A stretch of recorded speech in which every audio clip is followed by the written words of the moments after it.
올해 우리가 인도네시아로 단기 선교를 가지요. 인도네시아도 이슬람 국가라고 하지만 기독교 인구가 꽤 많습니다. 기독교 인구가 2억 5천만 인구니까 1%만 해도 250만 명, 5%만 해도 1,000만 명이 넘는데 알려지기로는 5%가 훨씬 넘는다고 합니다. 그러고 보면 우리나라 기독교 인구보다도 더 많은 사람이 인도네시아에서 예수를 믿고 교회에 다니는 것입니다. 인도네시아는 우리나라처럼 기독교 교단이 여러 개로 나눠진 게 아닙니다. 장로교, 침례교, 감리교 이렇게 나눠진 게 아니고 놀랍게도 대부분의 교단이 오순절 교단입니다. 오순절 교단. 오순절 교단 그러면 역사가 있죠. 미국에서 20세기 초 1900년 초에 오순절 운동이 일어났습니다. 성령의 역사가 여러 캔자스 주에서 그리고 또 캘리포니아 주에서 연이어 일어나고 또 이런 일들이 영국에서도 그리고 우리나라에서도 1900년 초에 성령의 부흥 운동이 굉장히 크게 일어났습니다. 이럴 때 이 미국에 있는 이 사람들이 그냥 거기만 머물지 않고 전 세계로 나가서 복음을 전한다라는 마음으로 사실은 비행기표를 편도만 끊고 전 세계로 나가서 복음을 전했어요. 성령이 하시는 일이 뭐냐? 오늘 본문에 바로 그 내용하고 너무나 똑같아요. 오늘 본문에 보면 성령이 하시는 일, 성령이 충만하게 되면 사람들이 어떤 반응이 제일 먼저 보이냐면 복음을 전하는 것이죠. 그 일 때문에 아시아, 특별히 있는 이 동남아시아 그리고 아프리카에 오순절 교단이 교회가 많이 세워지게 되었습니다. 처음엔 이렇게 좋은 뜻으로 성령의 역사가 바르게 전해졌는데 이후로 이게 이제 각 지역별로 나라별로 은사주의로 그러니까 성령 체험을 아주 극단적으로 치중하는 그러니까 뭔가 느끼고 받고 성령의 태가 나야 된다. 예를 들어서 방언을 하지 않으면 성령이 충만하지 않다. 성령을 못 받았다고 하는 이런 상황. 그러니까 방언을 꼭 해야 된다고 하는 이런 표징을 요구하는 일이 있었습니다. 은사를 받아야 된다.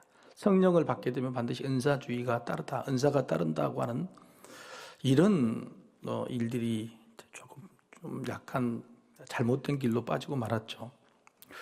우리나라에도 오순절 운동이 들어와서 또 오순절에 대한 교단의 일이 생겼습니다. 그런데 오순절 교단이 오순절 교단 교회로 자리 잡은 게 아니라 순복음 계열로 자리를 잡게 돼. 사실 순복음도 오순절 교단의 일종인데요. 변형된 마음이 오순절 교단은 사복음이 있습니다. 사복음이 중요한 거예요. 사복음이 뭐냐면 첫 번째 구원이죠. 중생입니다. 두 번째는 성결이에요. 성결. 그러니까 예수 이름으로 구원받으면 사람이 회개하고 거룩하게 성결하게 살아야 되는 것이다. 용서를 받는 그게 복이라고 하는 거죠. 구원의 복이 있고 두 번째는 성결하게 사는 복이 있다고 말이에요. 세 번째는 뭐냐면 신유의 복입니다. 예수님께서 이 땅에 오셔서 하신 일이 전파하시고 가르치시고 고치셨던 그 복 중에 고치셨던 복, 신유가 일어나는 것이 우리가 받은 복이라고 하는 세 번째 복으로 하죠. 네 번째는 뭐냐면 재림입니다. 재림 복임. 이 재림, 예수님이 다시 오신 것이 우리에게 복이다라고 하는 그러니까 가장 기본적이고 복음에 앉는 뼈대가 있는 그게 오순절 교회가 주장하는 사복이었는데 이게 우리나라에서 순복음으로 오면서는 오복음으로 바뀌었어요. 오복음으로 바뀐 첫 번째는 구원, 중생은 마찬가지인데 이 두 번째 성결이 뭘로 바꾸냐면 성령 세례로 바뀌어요. 이게 성결이 아니라 성령 세례를 불세례를 받아야 된다고 하는 겁니다. 마태복음 3장 11절에 세례요한이 이렇게 말하죠. 나는 너희로 회개하기 위하여 물로 세례를 베풀거니와 내 뒤에 오시는 이는 나보다 능력이 많으시니 나는 그의 신을 들기도 감당하지 못하겠노라. 그는 성령과 불로 너희에게 세례를 베푸실 것이요. 그러니까 성령 세례와 불세례는 같은 말인 거죠. 여기에서 오순절 교단과 우리가 믿고 있는 장로 교단의 신앙의 차이가 아주 결정적인 차이가 있습니다. 우리는 믿을 때에 성령을 받았다. 그래서 성령이 우리에게 임재하실 때에 성령 세례를 받은 거라고 생각하는데 오순절 교회는 그게 아닙니다. 그러니까 받을 때에, 믿을 때에 성령 받은 것, 성령 임재 말고 또다시 불세례를 받아야 된다. 성령 세례를 받아야 된다고 주장하고 있는 것이죠. 우리 교단, 장로교 교단은 이것을 성령 충만이라고 말하는데 이들은 성령 세례라고 하고 구원을 받기 위해서 필수적인 예수의 과정이라고 이야기하는 겁니다. 이게 어떻게 보면 좀 위험한 아주 큰 교리였죠. 그래서 그들은 늘 성령 세례, 불세례를 아주 굉장히 강조하는 그런 일이 된 거죠.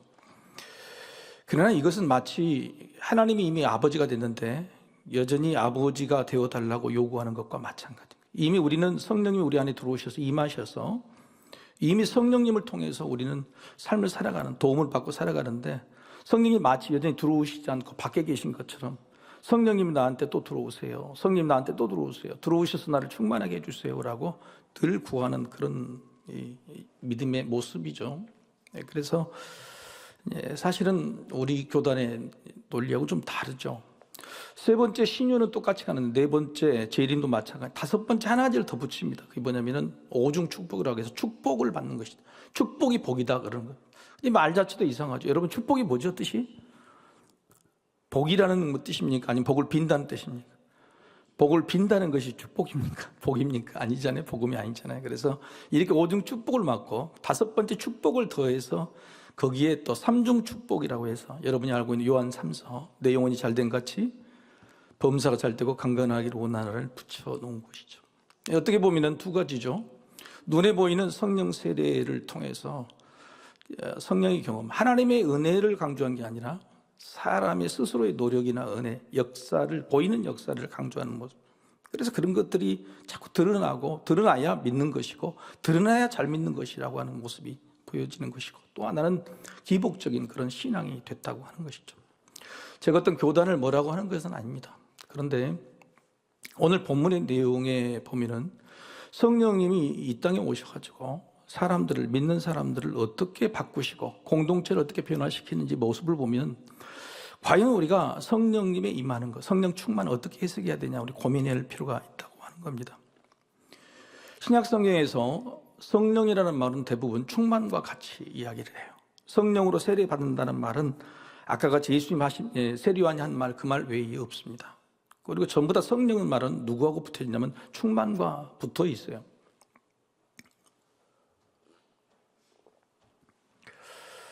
성령 충만이란 말은 총 16회가 나오는데 사도행전에만 10번이 나옵니다. 성령이 충만했다. 그래서 사도행전을 다른 말로 뭐라고 그러죠? 성령 행전이죠. 사람이 뭔가 복음을 전도하고 교회를 만들어간 것이 아니라 성령님이 만들어가고 있는 그 성령 행전이라는 표현을 씁니다. 오늘 본문의 내용에 그걸 분명하게 확인할 수가 있어요. 사도들이 복음을 전하다가 종교 지도자들에게 안 좋은 그런 굉장히 기분 나쁜 일들이 되는 것. 특별히 저들이 두려워하는 것은 2절과 18절에 정확히 나옵니다. 2절 말씀 한번 같이 읽어볼까요? 본문이 아니니까 화면에 나올 겁니다. 2절. 네, 같이 읽어봅시다. 자, 시작. 예수 안에 죽은 자의 부활이 있다고 백성을 가르치고 전함을 싫어하여. 사두개인들은 부활을 믿지 않잖아요. 그렇죠? 근데 예수가 자기들은 부활했다고 믿지 않는 거니까. 근데 예수가 부활했다고 가르치는 것이 마치 자기들이 하나님의 아들을 신을 주겠다는 사실을 증명하는 것처럼 그래서 굉장히 그걸 싫어했다고 하는 겁니다. 그리고 18절 말씀이죠. 같이 읽어볼까요? 18절. 그들을 불러 경고하여 도무지 예수의 이름으로 말하지도 말고 가르치지도 말라. 예수가 자체가 싫어하고 있는 겁니다. 그 말은 뭔 말입니까? 사도들이 누구를 전했다는 거예요? 예수님의 부활을 전했다고 하는 것입니다. 그런데 그 예수님의 부활을 어떻게 전했냐면 이 사람 종교 지도자들이 사도들을 전부 다 이제 감옥에 가두죠. 그 다음날 모든 종교 지도자들이 와서 이 사도들에게 신문을 하기 시작하는 거예요. 그래서 묻는 말이 뭐냐면은 이 사람들의 생각입니다. 무슨 권세와 누구의 이름으로. 저들은 그냥 세상 권세, 세상적인 그런 생각만 가지고 있는 것이죠. 그렇게 물을 때 놀랍게도 베드로가 8절 보면은 베드로가 성령에 충만했다 이렇게 이야기합니다. 마치 여러분 베드로가 성령에 충만해서 이야기하는 경우가 어떤 데 있지요? 마가의 다락방에서 여러분 성령을 받고 나서 방언하는 모습을 보고 세상 사람들이 술 취했다 미쳤다 그러니까 그때 베드로가 일어나서 성령 충만한 모습으로 똑같이 말씀을 전하는, 바로 그러니까 제2의 오순절 다락방의 일이 오늘 본문에 겸하여 나타나고 있는 것이에요. 근데 오늘 이 성령을 이미 받은, 성령의 임재, 마가의 다락방에서 성령의 임재를 받은 사람들이 또다시 성령 세례를 받는 게 아니고, 성령 뭘 받은 거예요? 이 본이 기록되어 있잖아요. 성령 세례를 받은 게 아니고, 매번 성령 세례를, 불세례를 받는 게 아니고 성령의 충만함을 입었다고 하는 거예요. 이미 우리 안에 있는 성령님이 가득 날개를 펴듯이 우리 안에 가득 차서 역사하신다. 이게 성령의 충만인 거죠.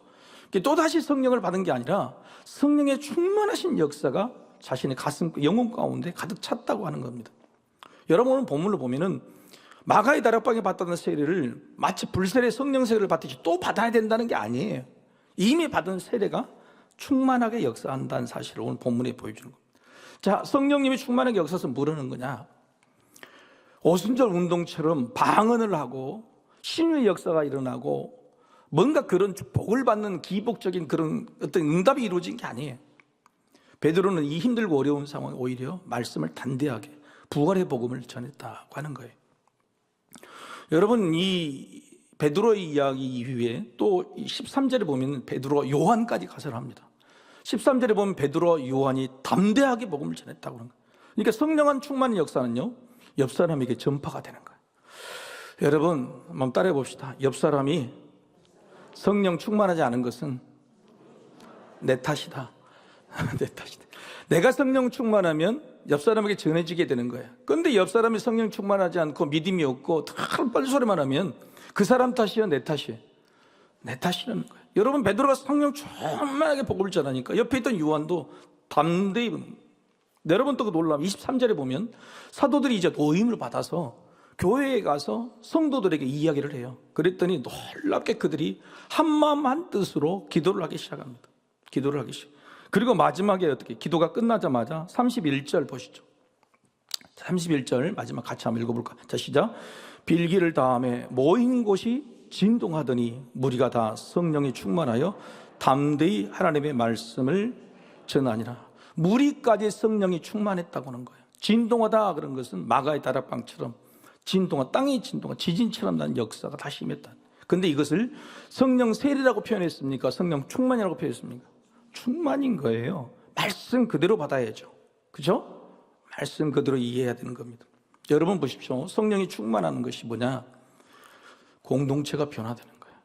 내가 변화돼서 내 옆에 있는 사람이 변화되고 내가 속한 공동체가 변화가 되는 거예요. 32절부터 37절까지는 아예 초대교회의 역사가 변해, 초대교회 모든 사람들이 완전히 변해가는 거예요. 따라서 성령 충만한, 우리가 성령 충만을 요구하고 성령 충만을 원하는 기도는요, 뭔가 내 복이 충족이 되고 기도가 응답이 되고 병이 낫고 그런 게 목적이 아니에요. 성령 충만한 사람의 첫 번째 표징은 뭐냐? 방언도 아니고 뭐 신유의 역사도 아닌 거예요. 그건 뭐냐면은 담대해지는 거예요. 담대해지는 거예요. 내 안에 복음이, 숨겨져 있던 복음이 담대하게 뛰쳐나오는 거예요. 그래서 베드로도 성령 충만해서 죽을 각오로 하고 그 종교지들 앞에서 복음을 전했다. 요한도 마찬가지라는 거예요. 그리고 놀랍게 그 이야기를 전해들은 많은 교회 사람들도요, 한 마음으로 빌기를 시작하는데 뭐라고 빌는지 아세요? 여러분, 이게 놀라워요. 사도들은 당연히 복음을 전해야 될 사람인데 사도들에게 모든 상황을 전해받는 교인들, 성도들이요, 그 이야기를 듣고 하나님께 어떻게 기도를 했냐는 거예요. 그 기도를 어떻게 했는가? 29절과 30절. 자, 29절과 30절을 같이 한번 읽어보십시다. 다시 시작. 주여, 이제도 그들의 위협함을 굽어보시옵고 또 종들로 하여금 담대히 하나님의 말씀을 전하게 하여 주시오며, 30절.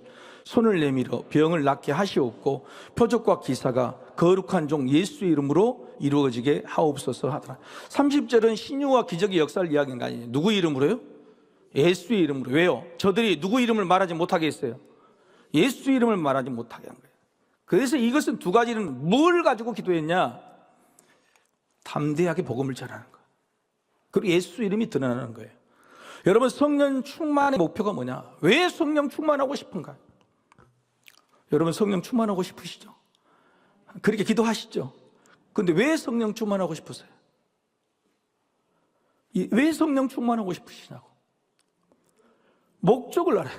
거짓말하지 마세요. 무슨 복음 전하고 그거 하나도 아니잖아요. 내 삶에 문제가 틀어지고 내 안에 있는 우울감이 떨어지고, 그렇죠?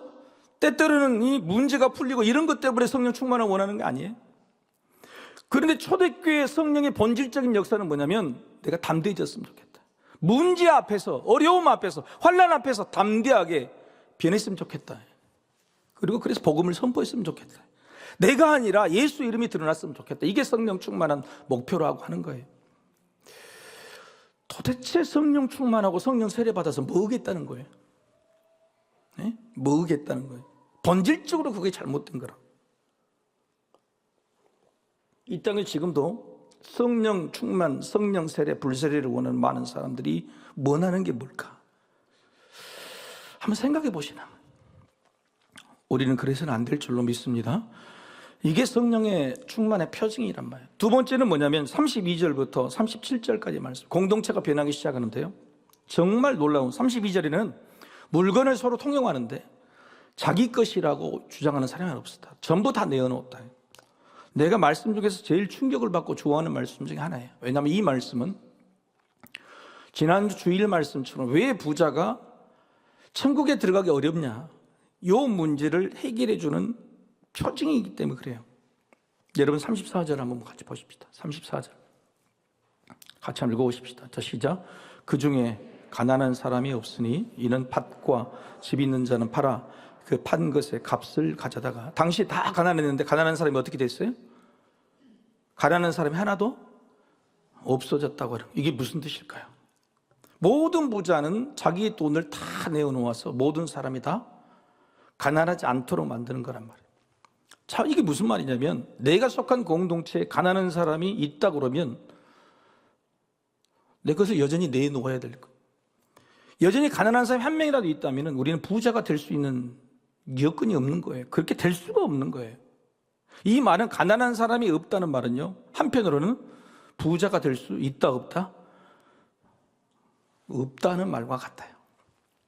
여러분, 이웃의 범위가 그냥 내 가족 정도만 생각하면 당연히 그러겠지만 예수님은 원수까지 사랑하고 이웃의 범위를 최대한 넓히라고 했어요.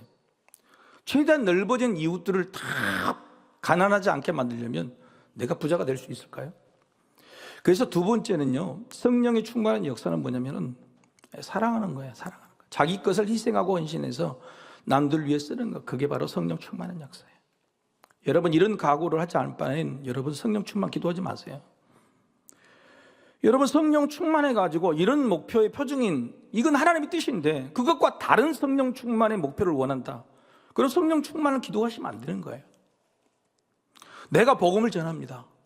복음을 전하기 위해서 성령 충만하기로 원한다. 두 번째, 내 것을 희생하고 헌신해서라도 내 공동체, 삶의 교회 공동체가 가난한 사람이 없기를 바랍니다. 사랑하기를 원합니다. 이런 마음이 있어야 돼요. 그래야지 성령 충만에 기도할 수 있는, 이게 표징이거든요. 그래서 우리가 바라는 것과 성령이 충만하신 목적이 늘 이렇게 부딪히는 거예요. 그래서 이상한 현상이 드러나는 것이에요. 세 번째는요, 사역자가, 여러분 바나바라고 하는 위대한 사역자가 옵니다. 사역자들이 많이 늘어나게 되죠. 사명 감당을, 일들을 이제 맡은 바 사명을 감당할 사람들이 점점 넓어지게 되는 거예요. 여러분, 오늘 본문에 제가 드리고 싶은 말은 뭐냐면, 성령 충만하면 가장 궁극적으로 성령 충만한 사람에게 드러나는 모습이 뭘까? 담대함이기도 하고, 두 번째 사랑이기도 하는데 가장 중요한 것은 뭐냐면, 한번 따라해 보실까요? 기쁨이에요. 하나님의 나라는 먹고 마시는 것이 아니다. 성령 안에서 의와 평강과 희락이. 하나님의 나라, 성령 안에서 어떻게 만들어지는 거냐? 그것은 내 안에 있는 기쁨이 마지막에 충만해지는 겁니다. 이 말은 무슨 말이냐면, 내가 돈을 남의 데 갖다 주고 담대하게 목숨을 거는 복음을 전하더라도 이 초대교회 사람들은 기뻐서 어쩔 줄을 몰랐어요. 기뻐서 어쩔 줄을 모르는 사람이에요. 그래서 성령 충만해지는 거는요, 막 기뻐하는 사람. 여러분, 찬양하는 사람 얼굴이 기뻐하는 거예요. 그런데 억지로 찬양하는 얼굴이에요. 교회에서 봉사하는 것이, 여러분, 기쁨 없이 하는 것은 그것 하나님의 찬양이 아니란 말이에요. 내 소요 이름보다 첫 번째가 뭐죠? 하나님께 영광을 올려드리고 그의 이름을 영원토록 어떻게 하는 거예요?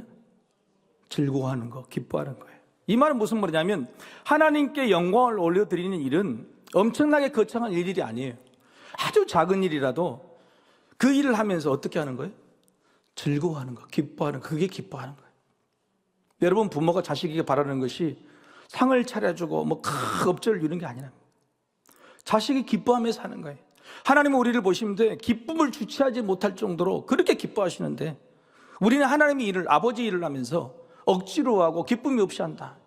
여러분, 이게 큰 문제라고 하는 거예요. 그래서 하나님이 가장 기뻐하시는 일이 뭐냐? 그래서 성령님을 통해서 우리가 정말 그렇게 됐으면 좋겠다는 게 뭐냐면 하나님의 일을 하면서 하는 기쁨이, 우리 안에 기쁨이 있어요. 우리 옆 사람 얼굴 한번 봅시다. 얼굴이 기뻐하는 얼굴이에요. 지금 예배를 앉아 있으면서도 이게 기쁨이, 찬양하면서도 기쁨이 없고 교회 이름에서 기쁨이 없고. 여러분, 오늘이요 우리 교회 비전에 관한 10번째 마지막 날이에요. 교회 비전에 대해서 우리는 이런 교회가 되고 싶다, 이런 교회가 되어야 된다고 여러 번 말씀드렸지만 정말 제가 드리고 싶은 말, 정말 강 목사, 네가 정말 교회를 목회하고 있는 목회관이 하나 있다 그러면 뭐냐? 그러면 모든 성도들이 기뻐했으면 좋겠다. 무슨 일을 해든 기뻐했으면 좋겠다. 힘들어도 기뻐했으면 좋겠고, 아파도 기뻐했으면 좋겠고, 일을 해도 기뻐했으면 좋겠고, 무시당하도 기뻐했으면 좋겠고, 임직자 선거에 떨어져도 기뻐했으면 좋겠다고.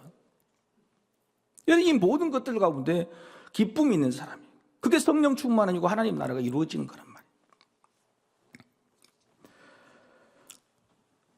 여러분 기쁘십니까?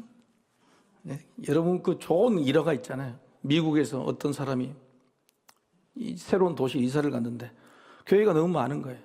그래서 교회를 이렇게 찾으러 다니는데 찾을 수가 없어. 어떤 교회가 좋은 교회인지. 그러다가 길을 잃어버려가지고 어떤 경터 순교관한테 길을 물어보다가 한번 물어봤대. 당신은 여기서 교통 순교를 많이 하셨으니까 이 도시에서 가장 좋은 교회는 어떤 교회냐고. 그랬더니 주저함 없이 저 작은 교회를 가르치면 저 교회를 가라 그래. 이유가 뭐라고 그러냐. 여러분 아시죠? 왜 그랬을까요? 수많은 사람이 주일날 예배 끝나는 시간에 똑같이 다 빵빵거려 나는데 차가 막히면 다른 교회 사람들 다 성질나고 짜증내는데 그 교회 사람들은 시종일관 누구든지 다 웃고 나오는데 그 작은 교회만 웃는데요. 그 작은 교회 성도들만 예배 끝나고 웃고 나오는데 믿지 않는 교통성관이 가장 좋은 교회라고 이야기하는 것이 그건 거예요. 여러분 우리 교회가 아무리 예배를 잘 드리고 아무리 찬양을 많이 하고 성도에 모여도요 성도에 한 일이 많아도 얼굴에 기쁨이 없으면 안 돼요. 그래서 제가 주구장창 여러분이 말씀하신 것은 자발성이에요. 기쁨이라는 기쁨이 없으면 하나님 안 받으시고 복이 안 되는 거예요. 그리고 그 일은 성령님이 도우심을 통해서 하는 일이 아니란 말이에요. 그냥 내가 하는 일이기 때문에 내가 영광이 돼요. 여러분 기쁨이 참 중요하다. 여러분 우리 교회의 비전과 사역 실천 기준 아시죠? 비전이 4가지 있고 사역 실천 기준이 있죠. 사역 실천 기준을 영어로 줄이면 뭐가 되죠?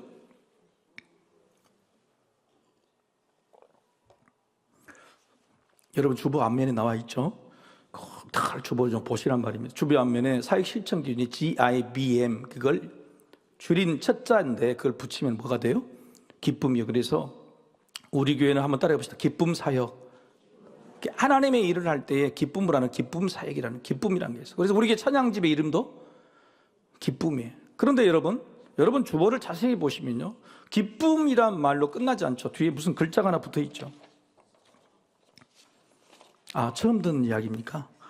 이렇게 붙인 지가 한 5년 됐는데 여러분 분명히 주보에 보면요. 사역 실천 기준이라는 옆에 기쁨이라고 써진 게 아니라 기쁨업이라고 써졌어요. 기쁨업이에요. 기쁨을 올린다는 뜻인데요. 업이라는 뜻은 2가지가 있습니다. 첫 번째는 업로드 더하기 업로드. 앞에 있는 로드와 로드는 철자가 다르죠. 앞에 있는 로드는 뭐냐면 장착하다. 그러니까 사역을 할 때 뭘 장착해야 된다는 거예요?